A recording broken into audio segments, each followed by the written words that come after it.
On Thanksgiving morning, James sat behind the wheel of his old Chevrolet, staring at the gray sky through a fogged windshield.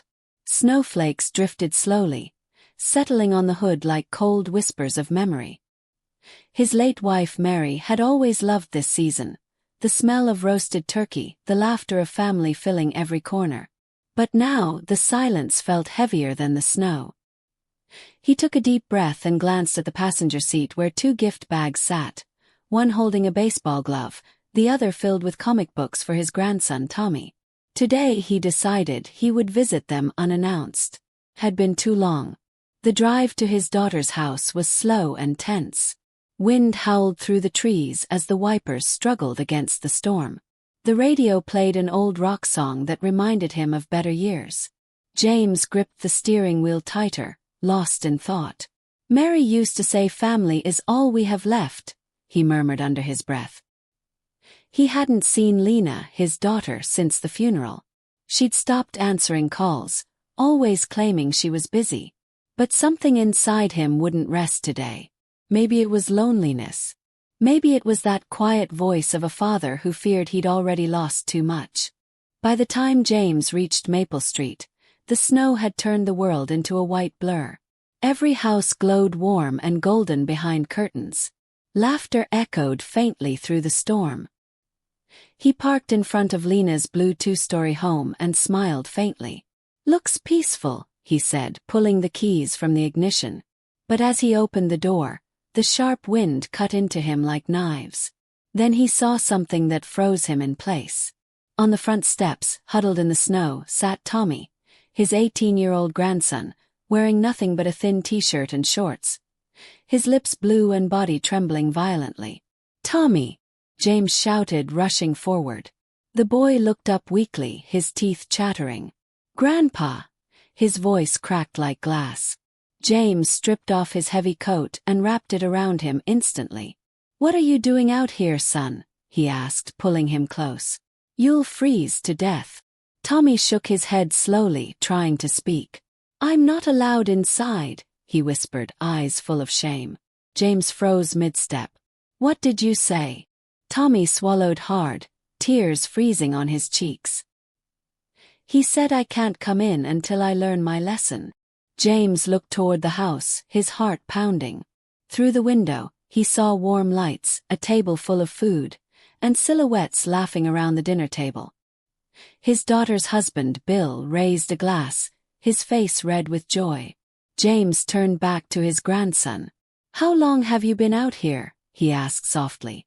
"Since morning," Tommy said, voice breaking. James checked his watch. It was past 3. 5 hours, he whispered in disbelief. The rage inside him began to rise like a storm. "Not today," he muttered, jaw tightening. "No one treats my family like this. Not today." James helped Tommy to his feet and guided him toward the truck, shielding him from the wind. The boy's legs were shaking so badly he could barely stand. Inside the cab, the heater blasted warm air as James rubbed his frozen hands between his own. "You're safe now," he said, voice trembling with anger he tried to hide. "Tell me, son, why did he do this to you?" Tommy hesitated, eyes fixed on the floor mat. "I burned the turkey a little," he whispered. "Bill said I ruined Thanksgiving. He said I needed to learn respect." James leaned back in disbelief. "For burning a turkey," he said, his voice sharp enough to cut glass. Tommy nodded slowly, still shivering under the coat. "He said I embarrassed the family. Mom tried to stop him, but he told her to be quiet." James clenched the steering wheel until his knuckles turned white. The snow outside thickened, turning the world into a swirling blur. "How long has he been treating you like this?" he asked quietly. "A while," Tommy admitted. "Sometimes he makes me sleep in the garage if I make mistakes." James' stomach turned cold, colder than the storm itself. For a long moment, neither of them spoke. The hum of the heater filled the silence. James stared at the house glowing warm in the distance. The laughter, the lights, the comfort built on cruelty. He took a slow breath. "You listen to me," he said finally. "What that man is doing isn't discipline. It's abuse. And it ends tonight. Tommy's eyes went wide. Grandpa, please, he whispered. If you make him mad, he'll take it out on me later. James looked at him with steady, fiery eyes. Not if I stop him first. James stepped out of the truck, his boots crunching through the thick snow. Stay here and keep warm, he said, his voice low but unshakable. Tommy reached out to grab his sleeve. Please don't, he begged, fear rising in his eyes. He'll hurt Mom if you go in. James turned to him and laid a hand on his shoulder. Your mother's been scared long enough, he said firmly. And you've been punished long enough. No more. He looked back at the door, sturdy, proud, locked tight, and took a deep breath.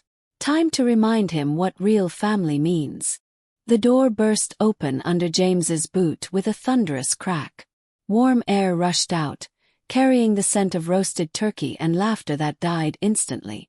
Every face at the table froze, forks suspended, mouths open, eyes wide.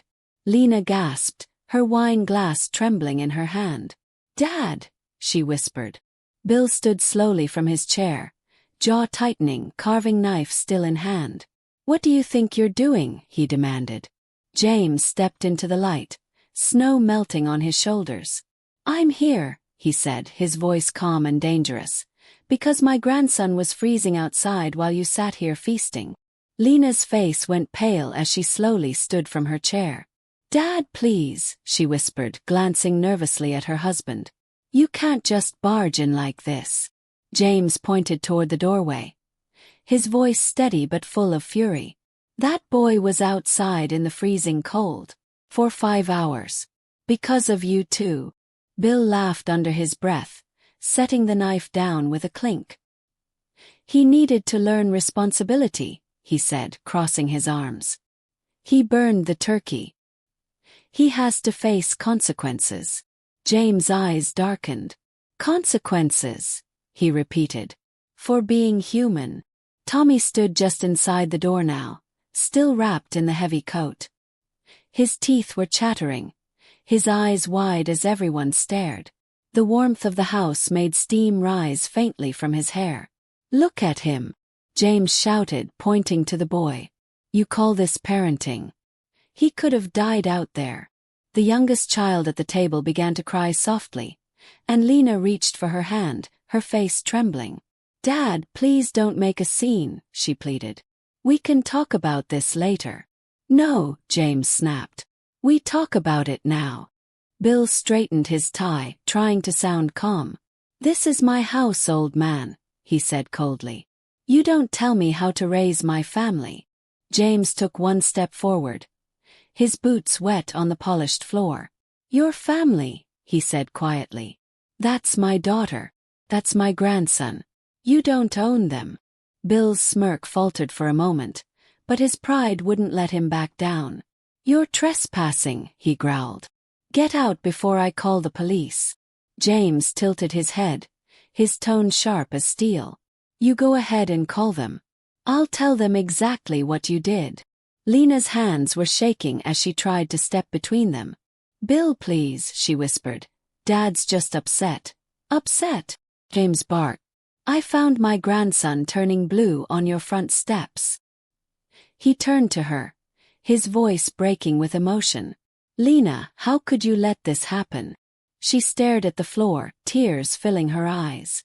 I didn't know it was that long, she murmured weakly. Bill slammed his fist on the table. You don't question my decisions in this house. The sound echoed through the room like thunder. Everyone flinched except James. James moved closer, standing face to face with Bill. You think being a man means scaring children and controlling women, he said. You're not a man. You're a coward hiding behind rules. Bill's nostrils flared, anger rising. You've got some nerve coming into my home. Your home, James said quietly, his lips curling into a grim smile. A home is where love lives. All I see here is fear. The room went silent except for the faint ticking of the wall clock. Bill's jaw tightened, but he didn't speak. He couldn't. Then James spoke the 6 words that froze the entire table. His voice was low, but every syllable cut through the room like a blade. "You don't deserve this family, Bill." The little girl gasped softly. Lena covered her mouth with trembling fingers. Bill's face twisted in fury, but he didn't move. He couldn't find words. James stood tall, his breath steady, his presence filling the room. "You lost your right to call yourself head of this house the moment you locked that boy outside," he said. "Now sit down before I make sure the world knows what you did." Bill finally exploded, his voice booming. "You think you can come here and threaten me? I've raised that boy better than anyone." "Raised him?" James shot back. "You've broken him. Look at him. He's terrified to speak." Tommy flinched, his eyes darting between them. Lena tried to calm her husband, but Bill shoved her hand away roughly. "Don't touch me when I'm talking," he snapped. James stepped forward again, his anger controlled but deadly. "Touch her again," he said slowly, "and you'll learn what real consequences feel like." The tension in the room was thick enough to choke on. Bill's breathing grew heavy, his fists clenching and unclenching. For a moment James thought he might actually strike him. But then something shifted. Maybe the quiet strength in James' stance, maybe the shame crawling up Bill's spine as the truth hung in the air. "You're leaving," James said simply. "What?" Bill barked. "You heard me. You're leaving this house tonight. My grandson and my daughter deserve peace." Bill's laugh came out harsh and bitter. "You can't make me leave my own home." "Watch me," James said. Lena's voice broke the silence. "Dad, please don't do this," she said, tears streaking her cheeks. "I can handle it." James turned to her, softer now. "No, sweetheart. You've been handling it for too long." He looked at Tommy, still trembling beside the door. "Pack your things," he said firmly. "You're coming with me." Tommy froze. "What? Grandpa, No arguing," James said. "You've suffered enough under this roof." Bill moved closer, his face red with rage. "If that boy leaves, he's not welcome back." "Then so be it," James replied calmly. "He's not losing a home, he's finding one." Tommy took one hesitant step toward the stairs, glancing back at his mother. "Mom," he whispered. Lena's lips quivered, but no words came. She looked torn apart, trapped between fear and love. "Go with your grandfather," she whispered finally. "Just be safe." Bill roared, slamming his hand against the wall. "You dare defy me in my own house?" But before he could take another step, James positioned himself between them. "Enough," he said, his voice like thunder. "You've ruled this house through fear long enough. Tonight that ends." James turned to Tommy, his tone gentler now. "Go pack what you need, son. Don't take too long." The boy hesitated only a second before hurrying up the stairs. The sound of his footsteps echoed through the quiet house. Bill's eyes followed him like a predator watching prey. "You think this is over?" he sneered. "You'll regret ever stepping foot in here." James crossed his arms. "No, Bill," he said quietly. "The only one who'll regret anything tonight is you." Outside, snow kept falling, silent and heavy like judgment itself. Upstairs, Tommy threw a few clothes into a worn backpack. His hands shook as he moved, memories flooding back. Nights locked in the garage, hours spent alone in the cold. Downstairs, he could hear muffled arguing. His heart pounded, afraid his grandfather would be hurt. Then he saw something on the dresser. A small photo of him, his mother, and his real dad before everything changed. He picked it up, slipping it into his pocket like a treasure. "Never again," he whispered. "I'll never live in fear again." When Tommy came down the stairs, Bill was standing near the bottom, blocking his way. "Where do you think you're going?" he growled. "Move," James said, stepping in front of his grandson. "He's leaving with me." Bill glared at them both, his voice dripping with venom. "You can't just take him away. He's 18, he belongs here." "No," James said sharply. "He belongs where he's safe." Bill's smirk returned. You call yourself a savior. You're an old fool meddling in business that's not yours. James' eyes burned. When a man hurts family, it becomes everyone's business. Lena stood frozen near the dining table, her face pale. Bill, please stop, she begged softly. You've done enough tonight. Enough, Bill snapped, turning on her. I provide for this family. I make the rules. You break people, James interrupted, his voice shaking with controlled fury. You've turned this house into a prison. Bill took a threatening step forward, but James didn't flinch. Try it, James said quietly. Try to touch either of them again, and you'll learn what real pain feels like. Even Bill hesitated at the look in his eyes. Tommy adjusted his backpack, glancing toward his mother one last time. Mom, come with us, he said softly. You don't have to stay. Lena's tears flowed freely now. I can't, she whispered. Not yet. He'll destroy you, James warned. Maybe, she said, trembling. But tonight I just want you both safe. Bill's face twisted in disgust. Pathetic, he muttered. James turned to his grandson. Let's go. Together they walked toward the broken door, the bitter cold spilling inside like freedom waiting beyond the threshold. The night air hit them hard as they stepped outside. Snowflakes clung to their hair and coats, and the world felt both silent and alive. James opened the truck door and helped Tommy climb in. Start the heater, he said. Warm up. He glanced back toward the house where Lena stood in the doorway, her figure trembling against the warm light. For a brief moment their eyes met, father and daughter, both broken, both bound by love and regret. James nodded once. She nodded back. Then he climbed into the truck and drove off into the storm. The road stretched out like a frozen ribbon through the falling snow. The hum of the engine was the only sound.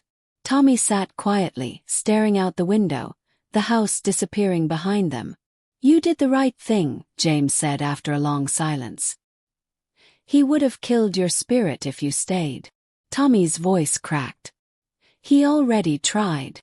James swallowed hard, gripping the wheel tighter. Well, he failed. You're safe now, and I'll never let anyone hurt you again. Outside, the snow eased, and the first stars began to pierce the dark clouds. They reached James's small house on the edge of town an hour later. The porch light glowed softly against the snow-covered ground. Home sweet home, James said, forcing a smile. He led Tommy inside, where warmth wrapped around them like a blanket. The house smelled faintly of coffee and old books. Traces of Mary's gentle touch still lingered in every corner. You'll sleep in the guest room, James said, taking Tommy's bag. It's not much, but it's safe. Tommy nodded, tears welling in his eyes. It's perfect, Grandpa, he whispered. It's perfect. James made hot cocoa while Tommy sat by the fireplace, holding his hands close to the flames. How long's it been like this, son? James asked softly. Tommy hesitated, then spoke. Since Mom married him. He started small, yelling, calling me useless, making me redo chores. Then it got worse. He locked me in the basement for 2 days once. James froze, the mug trembling in his hand. 2 days, he whispered. He said it would teach me discipline, Tommy muttered. Mom just cried. She said he was trying to make me stronger. James clenched his jaw. That ends now. They ate a quiet dinner together, just soup and bread, but it felt like peace. The fire crackled softly as James watched his grandson finally relax. You don't ever have to go back there, he said firmly. You hear me? Tommy nodded, eyes glistening. But what about Mom? She'll find her strength, James said, his voice calm and certain. Sometimes it takes losing everything to realize what truly matters. Tommy leaned back in the chair, the weight of fear slowly lifting. For the first time in years he felt safe enough to whisper, "Thank you, Grandpa, for coming for me." The next morning, pale sunlight filtered through the curtains, painting the kitchen in gold. James sat at the table with a cup of coffee, watching Tommy sleep on the couch. The boy's face looked peaceful for the first time in years. The bruises beneath his skin were faint but real, proof of everything he had endured. James sighed, rubbing his temples. "Mary," he whispered, "you'd know what to do." Outside, the snow had stopped, but a storm of decisions still brewed in his heart. He knew peace wouldn't last long. By noon, the phone rang, sharp, demanding. James glanced at the caller ID. "Lena." He hesitated, then answered. "Dad," her voice cracked. "He's furious. Bill called the police. He said you kidnapped Tommy." James leaned back slowly, his voice calm but steady. "Let him. The truth is on our side." "Dad, they're on their way to your house," she whispered. "Please, just don't fight." James looked toward Tommy, still asleep under a blanket. "Don't worry, sweetheart. I'm not fighting. I'm protecting my grandson." It didn't take long. The knock on the door came hard and official. James opened it to find 2 officers standing on the porch, their badges glinting in the cold light. Behind them stood Bill, his face red with triumph, and Lena, pale and shaking. "Mr. Harris?" one officer asked. "We need to discuss a complaint of unlawful custody." "Come in," James said, stepping aside. The warmth of the living room seemed to melt the officer's sternness. "Where's the boy?" the other officer asked. "Right here," Tommy said quietly, stepping forward, still wrapped in his blanket. Bill pointed instantly. "There."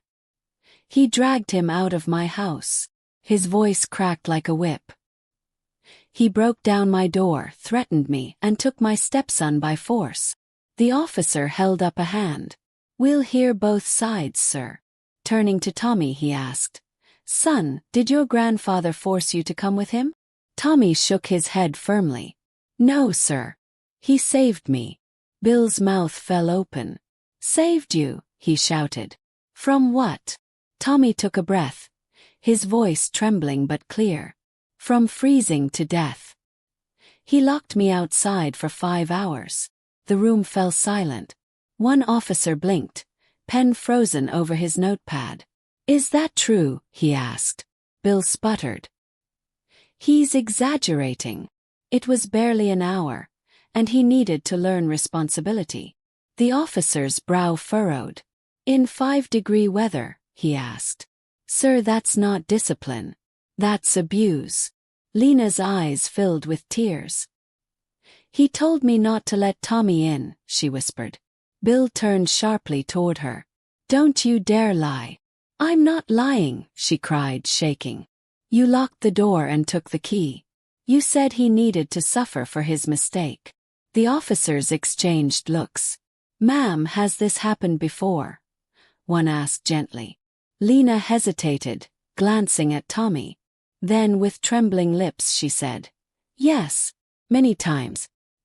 He's made Tommy sleep in the garage, in the basement, even outside in the snow." Her voice cracked. "He controlled everything, when we ate, when we spoke, when we breathed." Bill's face turned ghost white. "Lena," he hissed, "you'll destroy everything we built." She met his gaze for the first time in years. "What we built was pain," she said quietly. "And I'm done hiding it." The lead officer nodded slowly, then turned to Bill. "Sir, I'm placing you under arrest for child endangerment and domestic abuse." "You can't do this," Bill shouted as the officer reached for his cuffs. "She's lying. They're all lying. The evidence and the witness statement say otherwise," the officer replied calmly. Bill struggled, but the cold metal clicked around his wrists. "You'll regret this," he barked at Lena, but his words fell flat against the sound of justice closing in. Outside, the patrol lights flickered blue and red against the snow. When the door closed behind them, Lena collapsed onto the couch, her body shaking with years of pent-up fear. Tommy rushed to her side. "Mom," he whispered, wrapping his arms around her. "It's over now." She cried into his shoulder, murmuring apologies between sobs. James sat quietly by the fire, watching them. The crackle of the flames filled the room like a heartbeat. "You did the right thing," he said softly. "You told the truth. That's the hardest kind of courage." Lena looked up, tears glistening. I was so afraid, Dad. Not anymore, he said gently. You're free now. The next few weeks passed slowly, but peace began to take root. Lena stayed with James and Tommy, helping around the house. She found part-time work at the town library, her smile returning little by little. Tommy enrolled in college classes, his laughter growing stronger each day. The house that once echoed with loneliness now rang with warmth and noise. One evening, James found them both in the kitchen, dancing to old music while pancakes sizzled on the stove. He smiled quietly, whispering to the air, "You'd be proud, Mary. They're healing." Spring arrived with soft winds and blooming fields. James stood on the porch, watching Tommy play guitar by the steps while Lena tended to a small garden. The pain of that winter had faded, replaced by the peace of second chances.